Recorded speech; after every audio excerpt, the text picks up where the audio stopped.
শহীদ করে তারা সারা রাত গুজব ছড়ালো যুবদল নেতা সাইফুল নাকি জামাত যুবদল নেতাকে হত্যা করেছে। গুজব দেখেছেন না আপনারা? এরপরের দিন আরেকটা ঘটনা, ভাইয়ে ভাইয়ে জমি বিরোধ, সেখানে একজন নিহত। সেই ঘটনা তারেক রহমানের উপদেষ্টা জামাতের উপর চাপায় দেয়। এই গুজবের ধারাবাহিকতা 12 তারিখ পর্যন্ত চলবে। আমরা এই গুজবের চূড়ান্ত জবাব আগামী 12 তারিখ দেব ইনশাআল্লাহ।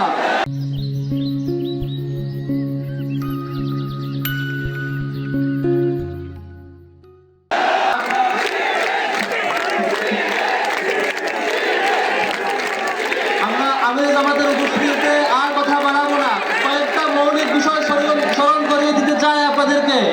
সম্মানিত বন্ধুগণ, আপনারা ফ্যামিলি কার্ডের গল্প শুনছেন না? ফ্যামিলি কার্ড আমাদের পরিবারকে তারা সমস্যা হিসেবে চিহ্নিত করেছেন। আমরা আমাদের পরিবারগুলোকে সমস্যা হিসেবে চিহ্নিত করতে চাই না। সাধারণত এদেশের প্রত্যেক নাগরিক জানে এক এক পরিবারের এক এক ধরনের সংকট। এই সংকট কখনো একটা কার্ড দিয়ে সমাধান হওয়ার কথা না। আমাদেরকে উল্টাপাল্টা বুঝিয়ে তারা ভোট বাগিয়ে নিতে চায়। এই জিনিস তারা ডাকসু থেকে জকসু পর্যন্ত কোথাও পায় নাই। এই ফ্যামিলি কার্ডের ভুয়া গল্পে আমরা প্রতারিত হব না ইনশাআল্লাহ। সম্মানিত বন্ধুগণ, বিএনপি গত কিছুদিন ধরে আওয়ামী লীগের মতো গুজব দলে পরিণত হয়েছে, যেটা জুলাইয়ের সময় 5 আগস্ট পর্যন্ত প্রতিদিন রাতে তারা গুজব ছড়াতো। সেরপরে আমাদের রেজাউল ভাইকে শহীদ করে তারা সারা রাত গুজব ছড়ালো যুবদল নেতা সাইফুল নাকি জামাত যুবদল নেতাকে হত্যা করেছে। গুজব দেখেছেন না আপনারা? এরপরের দিন আরেকটা ঘটনা, ভাইয়ে ভাইয়ে জমি বিরোধ, সেখানে একজন নিহত। সেই ঘটনা তারেক রহমানের উপদেষ্টা জামাতের উপর চাপায় দেয়। এই গুজবের ধারাবাহিকতা 12 তারিখ পর্যন্ত চলবে। আমরা এই গুজবের চূড়ান্ত জবাব আগামী 12 তারিখ দেব ইনশাআল্লাহ। সম্মানিত বন্ধুগণ, শেষ করব সর্বশেষ কথা দিয়ে। আমরা স্বপ্ন দেখেছিলাম এই জুলাইয়ের শহীদদের যে বিনিময়, সেই বিনিময় স্বরূপ আমরা জুলাই সনদটাকে পাবো। আমরা আগামীতে বাংলাদেশে কখনো ফেসিবাদ দেখতে পাবো না। কিন্তু একটা দল তারা আবারও ফেসিবাদ হতে চায়।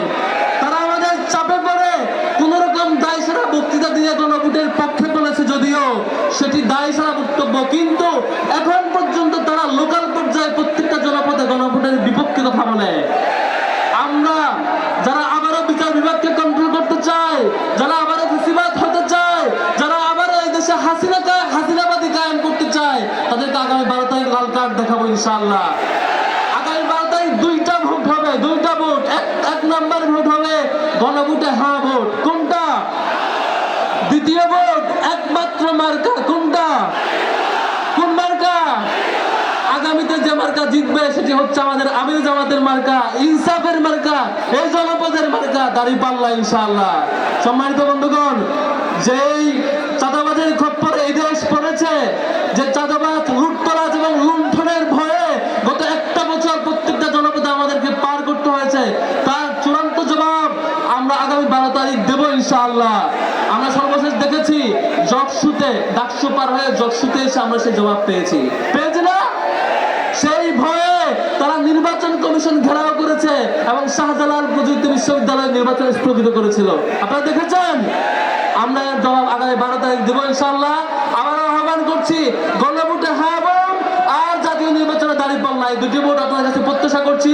আগামী 12 তারিখ ইনশাআল্লাহ গত 1-1.5 বছর ধরে যত লুণ্ঠন, চাঁদাবাজ, খুন, অন্তর্জল যা কিছু আমরা দেখেছি, তার চূড়ান্ত জবাব আমরা দিব এবং দাঁড়িপাল্লাকে বিজয় করবো ইনশাআল্লাহ।